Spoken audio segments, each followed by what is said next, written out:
الحكيم ذلك فضل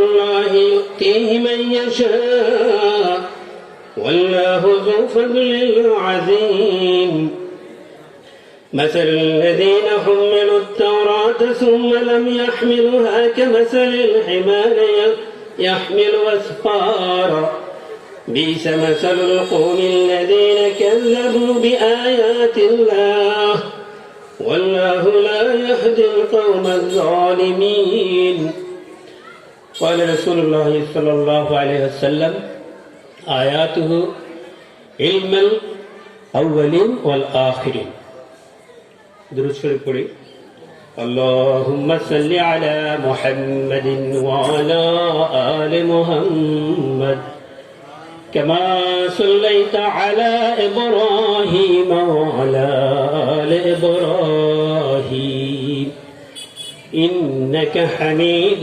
مجيد اللهم بارك على محمد وعلى آل محمد كما باركت على إبراهيم وعلى آل إبراهيم إنك حميد مجيد আনন্দপুর হাজী নুরুজ্জামান ভূঁইয়া নুরানি মাদ্রাসা ও এতিমখানার 17তম বার্ষিক ওয়াজ মাহফিলের মুহতারাম সভাপতি মাস্টার একেএম সিরাজউদ্দিন সাহেব বারাকাল্লাহু ফি হায়াতি, উপস্থিত হযরত উলামায়ে কেরাম, সমবেত সুধীমণ্ডলী, দিন দরদি ভাইরা, মাইকের আওয়াজ যতটুকু যাচ্ছে এবং যারা মনোযোগ দিয়ে শুনছেন সমস্ত ভাই ও বোনেরা, আল্লাহ রাব্বুল আলামিনের হাজারো শুকরিয়া আদায় করছি যিনি আমাদেরকে ভালোবেসেছেন, মহব্বত করেছেন। বিশ্বব্যাপী চলমান একটি মহামারীর মধ্যেও আমাদেরকে দ্বীনের জন্য জমায়েত হওয়ার সুযোগ দিয়েছেন, সেজন্য শুকরিয়া আদায় করে আলহামদুলিল্লাহ। মুসলমানদের মজমাগুলো এটা হচ্ছে ইয়াউমুদ্দিন, বিচার দিবসের একটি নমুনা। এই বিচার দিবসের একেবারে ছোট্ট একটি নমুনা হচ্ছে মসজিদে যে জামায়াত হই, আর ভালোর নিয়মিত নমুনা হচ্ছে আমরা যে জুমার নামাজে শরীক হই, জামায়াত হই, এবং এ ধরনের মাহফিলগুলো যেগুলো আমাদেরকে বারবার বিচার দিবসের কথা স্মরণ করিয়ে দেয়। এই জন্য সালাতুল জুমাকেও বিচার দিবসের একটি নমুনা বলা হয়েছে, কারণ বিচার দিবস নিজেও একটি জমায়েত হওয়ার দিবস। সেজন্য আল্লাহ রাব্বুল আলামিনের শুকরিয়া আদায় করছি যিনি আমাদেরকে সত্যিকার অর্থে মহব্বত করেছেন, ভালোবেসেছেন। আমাদের অনেক সময় মনে হতে পারে আমার দ্বারা কি হবে, বা আমি তো অত আমল করতে পারি না, আমার দ্বারা আদৌ কিছু হবে কিনা। বিশ্বাস করুন, আমার এবং আপনার মনের ভিতরের খবর প্রতি মুহূর্তে নড়াচড়া কেমন হচ্ছে। আমি একটা ঘটনা ঘটিয়েছি, একটা কাজ করেছি, ইতিহাসে হয়তো এই কথাটা লেখা থাকবে, অথবা আপনি একটি কাজ করেছেন, মানুষের মুখে মুখে গল্প হবে। আপনি সেই কাজটি যখন করেছেন সেই সময় আপনার মনের অবস্থা কেমন ছিল পৃথিবীর কোনো মানুষের জানার সাধ্য নেই। কিন্তু আমি আপনি যে কাজটি করেছি ইতিহাসে লেখা থাকলো, আমার আপনার মনের অবস্থা কেমন ছিল সেটা সব আল্লাহর কাছে লেখা থাকলো। সুতরাং প্রতিটি কাজে, প্রতিটি ক্ষেত্রেই আমলের যে ওজন, সে ওজনটা নির্ভর করবে আমার এবং আপনার মনের অবস্থাটা কি, ইখলাসটা কিরকম ছিল। সবসময় বলি আমি, ছোট্ট একটি বুলেট আপনি হাতে নিয়ে যত জোরে নিক্ষেপ করেন আমার জামাটাও ছিঁড়তে পারবে না এই বুলেট। আর সেই বুলেটকে যদি আপনি বন্দুকের ভিতর ঢুকিয়ে মারেন সব ছিঁড়ে নিয়ে চলে যাবে। সেম জিনিস, কিন্তু একটা শক্তি এত বেশি কেন হলো? কারণ হচ্ছে তার গতি, স্পিড। স্পিড যত বেশি হয় তার ওজন তত বেড়ে যায়। মানুষের আমলের স্পিড হচ্ছে ইখলাস। সুতরাং আমরা এখানে যারা জমায়েত হয়েছি, নিঃসন্দেহে আমরা দিনের কিছু কথা শোনার জন্য, বোঝার জন্য এখানে জমায়েত হয়েছে। কারো মনের অবস্থা যদি একটু অন্যরকম থাকেও এই মুহূর্তে আমরা সেটা সংশোধন করিনি। সেটা যদি করে ফেলতে পারি তাহলে বিশ্বাস করুন যতটুকু সময় এখানে আছি, প্রতি সময়, প্রতিটা সেকেন্ড এত বেশি দামি, প্রতিটা মুহূর্ত জান্নাতের বাগানে বসে থাকার অবস্থা আমাদের। তো জান্নাতের বাগানে আসলে কারা থাকে? বাড়ির বাগানে কারা থাকে? বাড়ির আঙ্গিনায় কারা থাকে? যারা বাড়িওয়ালা তারা বাড়ির আঙ্গিনায় থাকে। আর জান্নাতের বাগানে কারা থাকে? যারা জান্নাতওয়ালা। তা আমরা যদি জান্নাতের বাগানে বসে থাকি তাহলে আমরা জান্নাতওয়ালা, বিশ্বাস হয়? এই বিশ্বাস আমাদের অবশ্যই হয়। এবং বিশ্বাস যদি না হয় তাহলে বসে থাকাটা আসলে পণ্ডশ্রম হওয়ার সম্ভাবনা আছে। যদিও আমি আপনি ইচ্ছাই হোক অনিচ্ছাই হোক এখানে আসছি, আল্লাহ রাব্বুল আলামিন আমাদেরকে নিয়ে আসছেন, সেই জন্য আসতে পেরেছি। আল্লাহ ইচ্ছাই হোক অনিচ্ছাই হোক আসমান এবং জমিনের আনুগত্য নিয়েছেন। আসমান এবং জমিনকে বলেছেন ইচ্ছাই হোক অথবা অনিচ্ছাই হোক আমার আনুগত্য করো। একমাত্র মানুষ এমন একটি জাতি যাকে আল্লাহ সম্মানিত করেছেন। আল্লাহ বলেছেন ইন্নী জাইলুন ফিল আরদি খলিফা। মানুষ সৃষ্টির বহু আগে মানুষের পরিচয় ফেরেশতাদের সামনে আল্লাহ যখন উত্থাপন করেছেন তখন বলেননি আমি পৃথিবীতে মানুষ সৃষ্টি করতে যাচ্ছি। আল্লাহ বলেছেন আমি খলিফা সৃষ্টি করতে যাচ্ছি। আর ফেরেশতারা এই খলিফা শব্দ শুনে বুঝে ফেলেছে এটা দামি কিছু হবে, এবং বুঝে ফেলেছে এরা ইবাদতের মতো কিছু একটা করবে। এই জন্য বলে যে ইবাদত বন্দেগী সেজদা তাসবিহ এগুলো সব তো আমরাই করতেছি, আপনি আবার কেন এগুলো করতে যাবেন? এগুলো মারামারি হানাই কাটাকাটি সব করবে। আল্লাহ কিন্তু বলেন নাই যে এরা মারামারি করবে না। আল্লাহ কি বলছে? আল্লাহ কিন্তু বলে না এরা মারামারি করবে না। আল্লাহ বলছে আমি যা জানি তোমরা তা জানো না। হ্যাঁ, এরা মারামারি করবে, কাটাকাটি করবে, সব করবে, দিন শেষে এরা আমার বান্দা, এরা আমার কাছে ফিরে আসবে। এই জন্য ফিরে আসার মূল্য আল্লাহর কাছে অনেক বেশি। আল্লাহর কুদরতি মুখ উজ্জ্বল হয় যখন কোনো বান্দা ফিরে আসে। কারণ ফেরেশতাদের সামনে আল্লাহ অনেক বড় করে বলছে আমরা সেই খলিফার বর্তমান, যুগে যুগে হাজার লক্ষ কোটি খলিফা পৃথিবী থেকে বিগত হয়ে গিয়েছে, আমরা বর্তমান পৃথিবীতে আল্লাহর খলিফা। আমরা আমাদের পরিচয় জানি অথবা না জানি, বুঝি অথবা না বুঝি, যাই হোক বুঝি অথবা না বুঝি, এই বুঝুক অথবা না বুঝুক, জানে অথবা না জানুক, ইচ্ছা অথবা অনিচ্ছায় আসমান এবং জমিনের আনুগত্য আল্লাহ নিয়েছেন। মানুষকে সেই স্বাধীনতা দিয়েছেন। আল্লাহ ইচ্ছা অনিচ্ছা আনুগত্য নেন নাই, আল্লাহ মানুষকে স্বাধীনতা দিয়েছেন। আজকে আমি সূরাতুল জুমার কয়েকটি আয়াত এখানে তেলাওয়াত করেছি। আজকে জুমার রাত। আমরা যারা জানি যে আল্লাহ রাব্বুল আলামিন আমাদেরকে হুসবান শিক্ষা দিয়েছেন। এই হুসবান শিক্ষার দাবি ইহুদিরাও করতো, তারাও বলতো আমরা হুসবান জানি। আমাদের যে হুসবান শিক্ষা দেওয়া হয়েছে, যে হুসবান শামস এবং কমর, চাঁদ এবং সূর্য এবং চাঁদ টিকিয়ে রেখেছে, সেই হুসবান অনুযায়ী রাত আগে চলে, দিন পরে চলে। কালকে জুমার দিন, আজকে জুমার রাত। আমি সূরাতুল জুমার কয়েকটি আয়াত তেলাওয়াত করেছি। জুমা শব্দটা শুধু মুসলমান কেন, বাংলাদেশে কোনো হিন্দুকেও যদি জিজ্ঞেস করেন সে বলবে জুমা জিনিসটা কি, সে জানে। আর মুসলমানদের ছোট ছোট বাচ্চারা যারা মসজিদে গেলে দুষ্টামি করে, মারামারি দুষ্টামি করে, এরাও জানে জুমা জিনিসটা কি। অর্থাৎ জুমা শব্দের সাথে আমাদের সবার পরিচয় আছে। সেই নামে সূরাটির নাম করা হয়েছে জুমা। যদিও সেই আয়াতটি আমি তেলাওয়াত করিনি। সালাতুল জুমার উপরে একটি আয়াত আছে শেষ দিকে, সেই আয়াতের উপরে সূরার নামকরণ করা হয়েছে সূরাতুল জুমা। এটি কোরআনুল কারীমের ৬২ নম্বর সূরা, এবং এতে ২টি রুকু আছে, ১১টি আয়াত আছে। এই ১১টি আয়াতে প্রথম ৮টি আয়াতে একটি রুকু, দ্বিতীয় ৩টি আয়াতে একটি রুকু। কোন কোন রিওয়ায়াতে বলা হয় যে পুরো সূরাটি একসাথে নাজিল হয়েছিল, আর কোন কোন রিওয়ায়াতে বলা হয় এই সূরাটি ২টা রুকু ২বার নাজিল হয়েছে। শেষ দিকের রুকুটা প্রথমে নাজিল হয়েছে, সালাতুল জুমা যখন চালু হয় মদিনায় তখন শেষ দিকের ৩টা আয়াত প্রথম নাজিল হয়, আর প্রথম দিকের ৮টি আয়াত শেষ দিকে নাজিল হয়। মূলত এই সূরার মূল যে মেসেজ ২ নম্বর আয়াতে, সেখানে আমরা একটু বিস্তারিত কথা বলার চেষ্টা করবো। আল্লাহ রাব্বুল আলামিন বর্ণনা দিয়েছেন। প্রথমত মুসলমানদের সামাজিক জিন্দেগির একটি বর্ণনা এই সূরায় আসছে। মুসলমানদের সামাজিক কালচারের একটা বর্ণনা আসছে এই সূরায়। আমাদের লেগেসি বর্ণনা করা হয়েছে।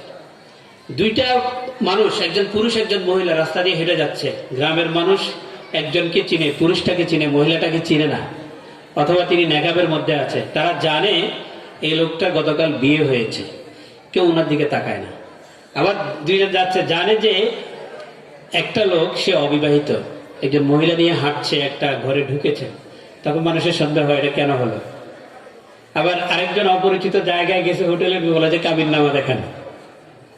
এটা হচ্ছে তাদের লিগেছি, দলিল যে আমরা বিবাহিত, আমি স্বামী, উনি আমার স্ত্রী, কোনো কি নেই, ঝামেলা নেই।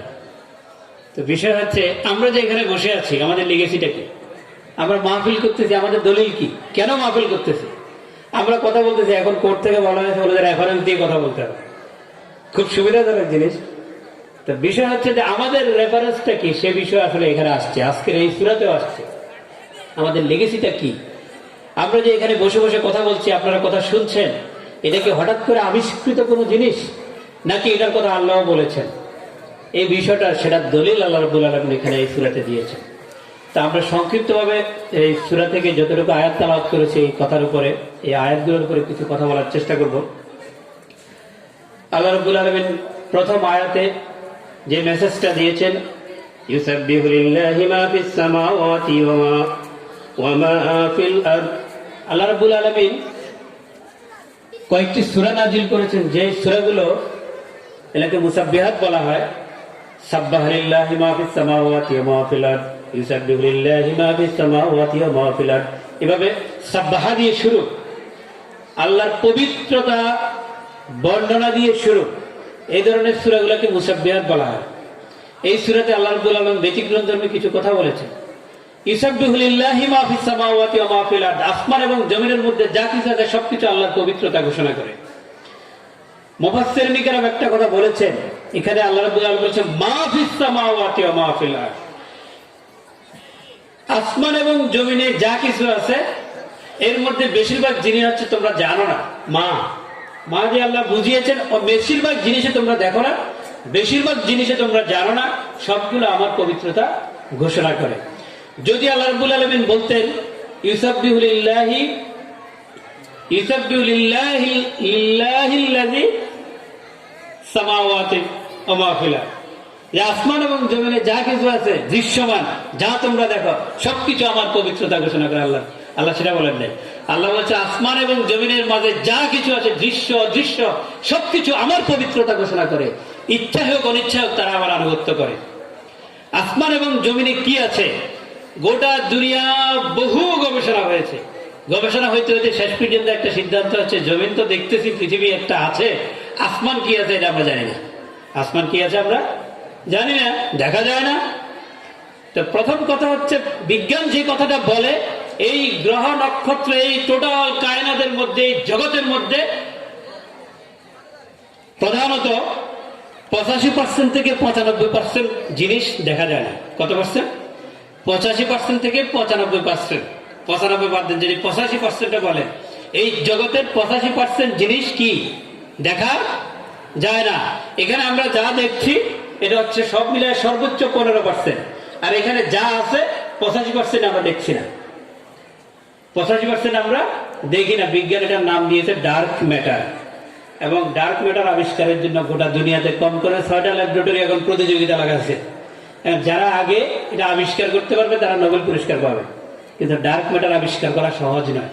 তো আল্লাহ বলেছেন যে এই দৃশ্য অদৃশ্য, এই জগতের মাঝে, আসমান এবং জমিনের মাঝে যা কিছু আছে সবকিছু আমার পবিত্রতা ঘোষণা করে। আমার কর্তৃত্ব তারা মেনে নিয়েছে। পবিত্রতা ঘোষণা করার অর্থ হচ্ছে আল্লাহ রাব্বুল আলামিন সমস্ত অক্ষমতা থেকে মুক্ত। আল্লাহ রাব্বুল আলামিন যা চান তাই হয়। আল্লাহ রাব্বুল আলামিন যুগে যুগে যা চেয়েছেন তাই হয়েছে। আল্লাহ রাব্বুল আলামিন যা চাবেন তাই হবে, এর ব্যতিক্রম কিছু হবে না। মানুষ যা চাক অথবা না চাক, মানুষের ইচ্ছা হোক অথবা অনিচ্ছায়, এই গোটা জগতের আসমান এবং জমিনের মধ্যে সূর্য এবং চাঁদ থেকে শুরু করে সমস্ত যা কিছু আছে সবকিছু আল্লাহ রাব্বুল আলামিনের হুকুমে। লাশ-শামসু ইয়ানবাগি লাহা আন তুদরিকাল কমার ওয়ালাল লাইলু সাবিকুন নাহার ওয়া কুল্লুন ফি ফালাকিন ইয়াসবাহুন। সবকিছু একটা নির্দিষ্ট নিয়মে তারা সাঁতার কাটছে। সূর্য যে চলা শুরু করেছে সেই চলা কখনো বন্ধ হয়নি এবং কিয়ামত পর্যন্ত কখনো বন্ধ হবে না। চাঁদ যেভাবে চলছে সে চলছে, কখনো বন্ধ হবে না। সূর্য যদি এই যে চলমান অবস্থায় কোনো কারণে একদিনের জন্য যদি চলা থামিয়ে দিয়ে একদিন বাদ দেন, 1 সেকেন্ড, শুধুমাত্র 1 সেকেন্ডের জন্য সূর্য যদি ঘুরে বন্ধ হয়ে যায়, সূর্যের নিজের যে চলা সেই চলা যদি বন্ধ হয়ে যায়, গোটা আসমান এবং জগতে, বিশেষ করে সৌরজগতের কথা বলি, সৌরজগতে বিশেষ করে পৃথিবীর কথা বলি, এই পৃথিবীর মধ্যে যাবতীয় হিসাবের মধ্যে গন্ডগোল লেগে যাবে। এই শুধু 1 সেকেন্ডের মধ্যে সব গন্ডগোল লেগে যাবে। আল্লাহ সেই হুসবানকে প্রতিষ্ঠিত রেখেছেন এবং আল্লাহর হুকুমে চাঁদ এবং সূর্য গ্রহ নক্ষত্র যত কিছু আছে তারা চাইলেও তারা এর ব্যতিক্রম করতে পারবে না। একটা ফেরেশতার কত শক্তি, একটা ফেরেশতা কত পাওয়ারফুল। হযরত জিবরাইল আলাইহিস সালামের কথা, এই উদাহরণটা আমি প্রায় দিয়ে থাকি। হযরত জিবরাইল আলাইহিস সালাম তিনি তার জীবনের কথা বলেছেন, সবচেয়ে কঠিন 2টা সময় তার জীবনে গিয়েছে। জিবরাইল আলাইহিস সালাম কোন জায়গায় থাকে? তিনি থাকেন সিদরাতুল মুনতাহা নামক একটা জায়গায়, যেখানে সৃষ্টির সীমানা শেষ। আমরা এই পৃথিবী থেকে যদি রকেট চালাই, আমরা রকেট চালাতে চালাতে আমরা বলি যে আমাদের যে পৃথিবীর যে জগৎ, এটা সৌরজগতের একটা পার্ট আমরা। আর সৌরজগৎ যেই ছায়াপথের মধ্যে আছে সেটার নাম হচ্ছে মিল্কি ওয়ে। মিল্কি ওয়ে হচ্ছে একটা গ্যালাক্সির নাম। এই গ্যালাক্সির এই মাথায় যদি আপনি একটা রকেট ছেড়ে দেন, আর এই মাথায় আসতে এই রকেটের গতি হচ্ছে সেকেন্ডে 7 মাইল, 11.2 কিলোমিটার। আর এই গতিতে একটা রকেট যদি ছেড়ে দেন এই মাথায়, আর এই মাথায় আসতে সময় লাগবে 10,000 কোটি বছর। তাহলে এই মিল্কি ওয়ে শেষ করতে 10,000 কোটি বছর লাগবে। যাদের গতির সর্বোচ্চ উদাহরণ হচ্ছে রকেট, সেই রকেট দিয়ে কি করে এই লক্ষ লক্ষ বলেছে 6,000 কোটি মিল্কি ওয়ের মতো গ্যালাক্সি বিজ্ঞান সন্ধান পেয়েছে। এর পরে কত আছে বিজ্ঞান জানে না। কেন জানে না? কারণ সেখান থেকে আলো এখনো সৃষ্টির শুরু থেকে 1350 কোটি বছর, 13.5 লক্ষ, যে বিলিয়ন হিসেব করে 13.5 বিলিয়ন, প্রায় 1350 কোটি বছর। 1350 কোটি বছর ধরে আলো চলছে, চলতে চলতে যতটুকু সময় আসছে এতটুকু আমরা দেখি। এর পরে কি আছে আমরা দেখি না। কোরআনের ভাষা এটা হচ্ছে আল্লাহ তারকা শোভিত আকাশ দিয়ে প্রথম আসমানকে সাজিয়েছেন। তার মানে প্রথম আসমান কত দূরে আমরা সেটা জানি না, কারণ এরপরেও আরো গ্যালাক্সি আছে। 6,000 কোটি গ্যালাক্সি এরকম পাওয়া গেছে। একটা শেষ করতে আমাদের গতি দিয়ে আমরা পারবো 10,000 কোটি বছর লাগবে। এখন যদি সেই গতির জায়গায় আলোর গতিতে আপনি ছুটেন, আলোর গতি কোনো মানুষ ছুটতে পারে না। আলোর গতিতেও যদি ছুটেন তাহলে শুধু আমাদের মিল্কি ওয়ে শেষ করতে সময় লাগবে 1 লক্ষ বছর। তাহলে এরকম কত 6,000 কোটি মিল্কি ওয়ে আছে, তারপরে কত আছে জানি না। তারপরে হচ্ছে প্রথম আসমান। এরপরে প্রথম আসমানের বাউন্ডারি, প্রথম আসমান যত দূরত্ব তত তার পুরুত্ব, এটা তত মোটা, তার উপরের লেয়ার আরো অনেক বেশি বাউন্ডারি। তার তত দূরে হচ্ছে দ্বিতীয় আসমান, তার তত দূরে হচ্ছে তৃতীয়, তারপর হচ্ছে চতুর্থ, পঞ্চম, ষষ্ঠ, সপ্তম আসমানের ঘেরার মধ্যে সবকিছু। তারপরে হচ্ছে কত দূরে কেউ বলতে পারে না। তারপর হচ্ছে সিদরাতুল মুনতাহা। সেই সিদরাতুল মুনতাহায় কি জিবরাইল থেমে গেছে, বলে আমি আর যেতে পারবো না। এরপরে কত দূরে আর আমরা জানি না। কারণ বলছে যে মরুভূমির মধ্যে যদি একটা আংটি পড়ে থাকে, আল্লাহর কুরসির সামনে গোটা জগৎ হচ্ছে এরকম আংটির মতো। আর মরুভূমির মধ্যে একটা আংটি পড়ে থাকে, আল্লাহর আরশের সামনে কুরসিতে এরকম একটা আংটির মতো। তাহলে আরশের জগৎ কত বিশাল। সে আরশের বাউন্ডারির বাইরে আর কিছুই নেই, সেই আরশ। এখন বিষয় হচ্ছে সিদরাতুল মুনতাহা, সে জায়গায় জিবরাইল আলাইহিস সালাম বসে আছে। তাকে বলা হলো, ইউসুফ আলাইহিস সালামকে যখন তার ভাইরা কূপের মধ্যে ফেলে দিল, আল্লাহ বললেন, হে জিবরাইল ধরো, ইউসুফ যেন পানিতে না পড়ে।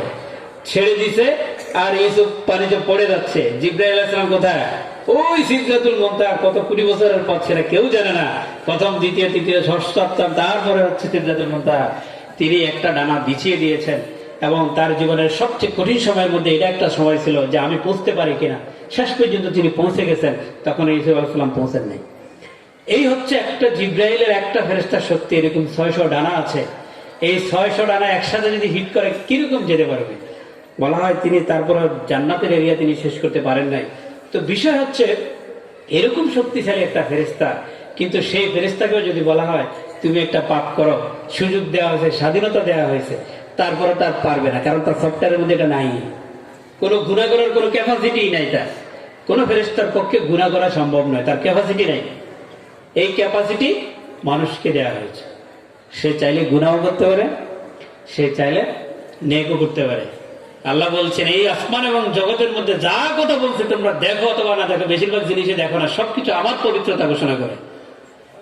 একটা উজ্জ্বল আছে, শুধু মানুষ তোমাদের ব্যাপারে ব্যতিক্রম, তোমাদেরকে আমি ছেড়ে দিয়েছি, তোমরা কি করো সেটা আমি দেখতে চাই। কারণ মানুষের মধ্যে একটা চ্যালেঞ্জ আছে। সৃষ্টি জগৎ যখন ছিল, রুহ জগতে আল্লাহ রাব্বুল আলামিন বলেছিলেন, আলাস্তু বিরাব্বিকুম, আমি কি তোমাদের রব নই?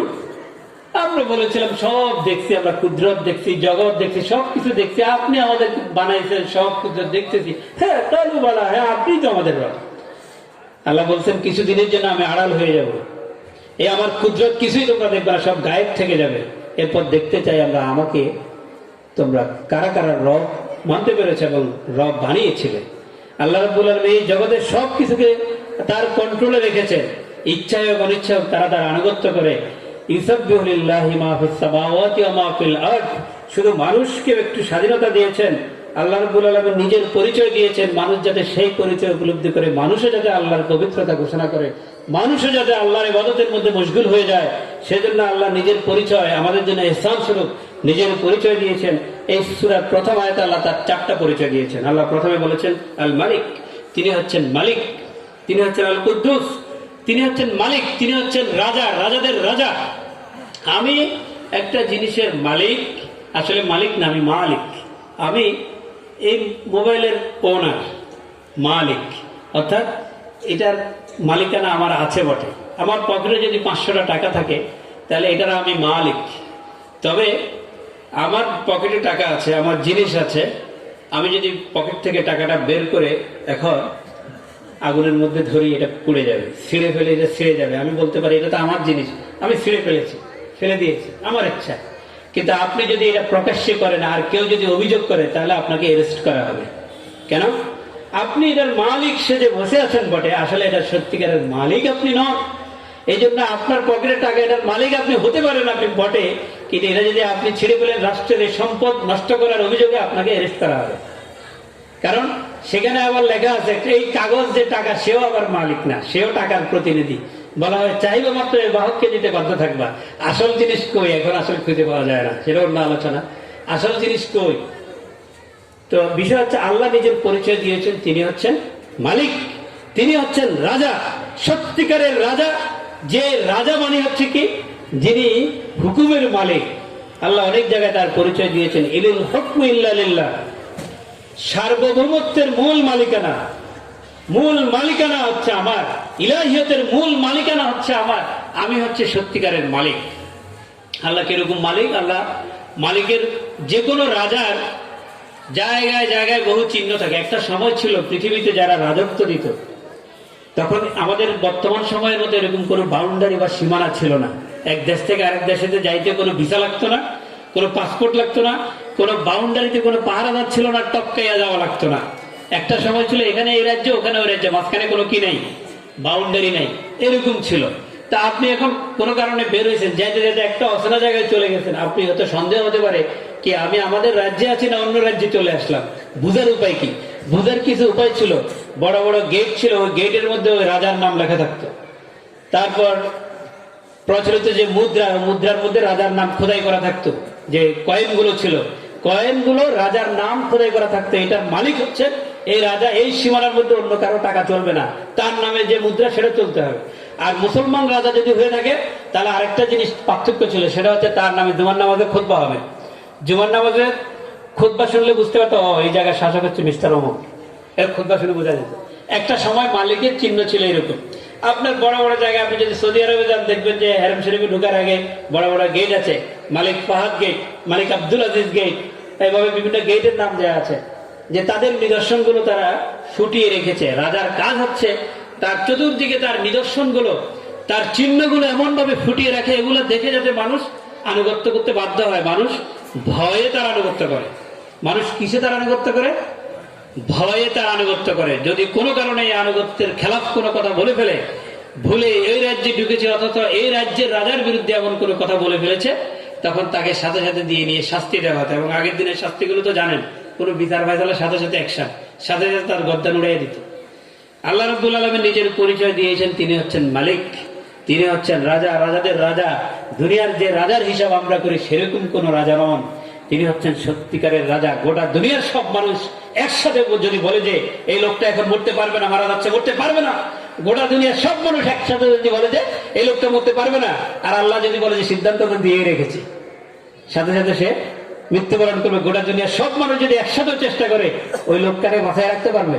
গোটা দুনিয়ার সব ডাক্তার যদি একসাথে চেষ্টা করে, মেডিকেল সায়েন্স সবগুলো জ্ঞান যদি একসাথে ছেড়ে দেয়, ওই লোকটাকে বাঁচাইতে পারবে না, কোনো চান্স নাই। আর একটা লোকের জীবন আছে, গোটা দুনিয়া একসাথে যদি চেষ্টা করে তাকে হত্যা করবে, তাহলে তাকে হত্যা করতে পারবে না। সত্যিকারের মালিক হচ্ছেন তিনি, যার হুকুমে সূর্য ওঠে। গোটা দুনিয়ার সব মানুষ যদি একসাথে চেষ্টা করে সেই সূর্যের আগমনকে আজকে ঠেকিয়ে দিবে, সেটা তারা পারবে না।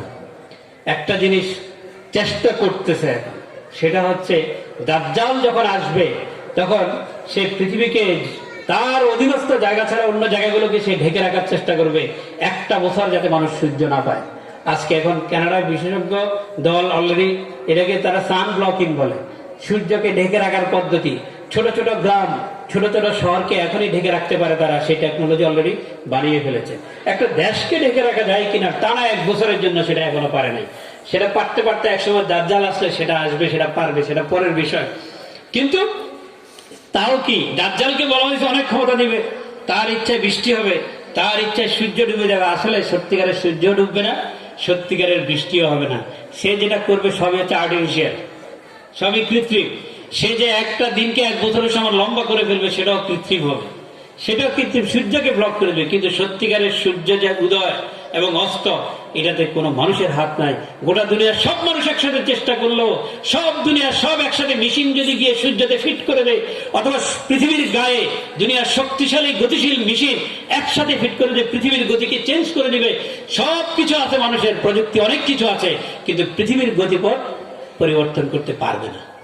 এটা হচ্ছে সত্যিকারের মালিক, যার নিদর্শন জায়গায় জায়গায় ছড়িয়ে আছে, যার জায়গায় জায়গায় মানুষের নিজের শরীরের মধ্যে তার মালিকের নিদর্শন ছড়িয়ে আছে। আল্লাহ তার পরিচয় দিয়েছেন, আমি হচ্ছি মালিক, যদি আমার নিদর্শন খুঁজে পাও তাহলে আমাকে মানো। দ্বিতীয় আল্লাহ নিজের পরিচয় দিয়েছেন, তিনি হচ্ছেন আল কুদ্দুস, তিনি হচ্ছেন পুত পবিত্র। এমন কোন জিনিস না, একটা জিনিস এখানে ময়লা লেগেছে আমি ঝাড়ু দিয়ে পরিষ্কার করলাম, ধুয়ে মুছে পরিষ্কার করলাম, এরকম কোন পবিত্র জিনিস নয়। সত্তাগত দিক থেকে আল্লাহ নিজে, সত্তাগত দিক থেকে আল্লাহ পবিত্র। এমন না যে কোনো অপবিত্র জিনিসকে পবিত্র করা হয়েছে, এরকম কোনো বিষয় না। এবং অপবিত্রতার কোন সবকিছু, অপবিত্রতার একটা জিনিস হচ্ছে মানুষের অক্ষমতা। অপবিত্রতার একটা ব্যাখ্যা হচ্ছে মানুষের অক্ষমতা হচ্ছে অপবিত্রতা। মানুষ অক্ষম, জাগতিক দিক থেকে সকল দিক থেকে মানুষ অক্ষম। একটা মানুষ অনেক বাহাদুরি করছে, তাকে বলা হলো তুমি একটা পা উঠাও, সাথে সাথে সে একটা পা উঠায়, আবার সাথে সাথে বলা হলো দ্বিতীয় পাটা উঠাও, এখানে তার শক্তি শেষ। মানুষের ক্ষমতা হচ্ছে এতটুকু। তো আল্লাহ সমস্ত অক্ষমতা থেকে যেমন পবিত্র, আল্লাহ সত্তাগত দিক থেকেও পবিত্র, সকল দিক থেকে পবিত্র। এবং সেই পবিত্র সত্তার পক্ষ থেকে যেই মানুষকে যদি পবিত্র করতে চাওয়া হয়, তাহলে সেই মানুষ, আল্লাহর অনেকগুলো সিফত আছে, গুণাগুণ আছে, সেই গুণের পথে মানুষ হাঁটতে পারে। মানুষের মধ্যে সেরকম অনেকগুলো গুণ অর্জিত হয়ে যায়, যে গুণগুলো নিরঙ্কুশ মালিকানা বা নিরঙ্কুশ গুণ হচ্ছে আল্লাহ। কিন্তু সেরকম কিছু গুণাগুণ মানুষ তার একটা নমুনা অর্জন করতে পারে, যদি মানুষ তার দিক থেকে দেয়া সে বিধান যদি অনুসরণ করে। এই কথাটা আমরা একটু পরে বলবো। আল্লাহ তার তৃতীয় পরিচয় দিয়েছেন, তিনি হচ্ছেন আল আজিজ, তিনি হচ্ছেন মহা শক্তিধর, কর্তৃপক্ষীয় পরিচয়। তার পরিচয় হচ্ছে তিনি হচ্ছেন এমন শক্তিধর যেই যার অবস্থান এত উপরে, একটা মানুষের জাগতিক দিক থেকে পজিশন যদি এত উপরে হয়, মানুষ তাকে সহজেই মানে, ভয়ে বলেও মানে। রাজাকে তো ভয়েই মানে, যে কর্তৃপক্ষকেও মানে। এই জন্য তার আইন কানুন যদি ভঙ্গ করলে শাস্তি পেতে হবে। কিন্তু আল্লাহ রাব্বুল আলামিন এমন আজিজ, মানুষ যাকে সত্যিকারে শুধু ভয়ে মানবে তা আল্লাহ চান। আজিজ হচ্ছে যাকে এমন অস্তিত্ব সম্পন্ন, এমন ক্ষমতাশীল আল্লাহ, যাকে মানুষ প্রেম স্বরূপ, মানুষ হৃদয় থেকে তার সৃষ্টি তাকে ভালোবাসবে। এমন কর্তৃত্বশালী প্রভু হচ্ছেন আমাদের আল আজিজ, যাকে, যার বিধানগুলো, যার কর্তৃপক্ষের নির্দেশগুলো, যার হুকুমগুলো মানুষ ভালোবাসার সাথে মানবে। আল্লাহর ভয়ে শুধু মানবে, এটা আল্লাহ চানবে। আল্লাহর ভয়ে আমি মানতেছি, আল্লাহ তো সবসময় আমাকে দেখতেছিনি, এটা হচ্ছে একটা পার্ট। দ্বিতীয় পার্ট হচ্ছে মানুষ সৃষ্টি হিসেবে তার স্রষ্টাকে তার জীবনের চেয়েও বেশি ভালোবাসবে। আল্লাহ রসুলের ব্যাপারে তো অনেক কথা আসছে, আল্লাহর ব্যাপারেও কথা আসছে, তো সেই জায়গাগুলোতে আমি যাবো না। তো বিষয় হচ্ছে যে আল্লাহর ভালোবাসা মানুষ এমন ভাবে অর্জন করবে, আল্লাহর সমস্ত হুকুম এবং আহকামগুলো মানা তার জন্য সহজ হয়ে যাবে। একটা ভয়ে যখন মানুষ মানে, তখন যখন দরজা জানালা বন্ধ করে, বলে ধর এখানে তার হুকুম চলে নাকি, দরজা জানালা বন্ধ করে, এখানে আমার ঘরের মধ্যে আমি যেভাবে আছি সেভাবে চলবো। ওমর রাদিয়াল্লাহু তাআলা কান লাগায় শুনতেছে, মা তার মেয়েকে বলতেছে, এই তাড়াতাড়ি কর, আজকে দুধ কম হয়েছে গরুর, পানি মিশা তাড়াতাড়ি, কালকে সব খদ্দেরদেরকে দিতে পারবো না, পানি মিশাই দে। মেয়ে কি বলে, খলিফা ওমর তো নিষেধ করেছেন, দুধের সাথে পানি তো মিশানো যাবে না। তার নিষেধ, তো তোর খলিফা কোথায় আছে, শুনতেছে নাকি, দেখতেছে নাকি, তাড়াতাড়ি মিশা। কালকে সকালে কাস্টমারদেরকে বুঝ কেমনে দিব, তোর খলিফা বুঝ দিবে, তাড়াতাড়ি মিশা। মা বললে খলিফা তো দেখতেছে না, ঠিক আছে, খলিফার যে খোদা, খলিফার যে প্রভু, তিনি তো দেখতেছেন। এই যে ভালোবাসা, এখন খলিফা নিজে কান দিয়ে এটা শুনতেছেন তার দরজায় বাইর থেকে। যাই হোক, সেটা এই ধরনের যার দিলের ভিতরে আল্লাহর ভয় আছে, আর যেই ভয়ের মধ্যে মহব্বত আছে, ভালোবাসা আছে, খলিফা চিন্তা করলেন এই ধরনের একটা মেয়ে আমার পুত্রবধূ হিসেবে চাই। ওটা হচ্ছে চাষার পরিবার, দিনে আনে দিনে খায়, কিন্তু রাষ্ট্রের খলিফা প্রাধান্য দিলেন যে সে আমার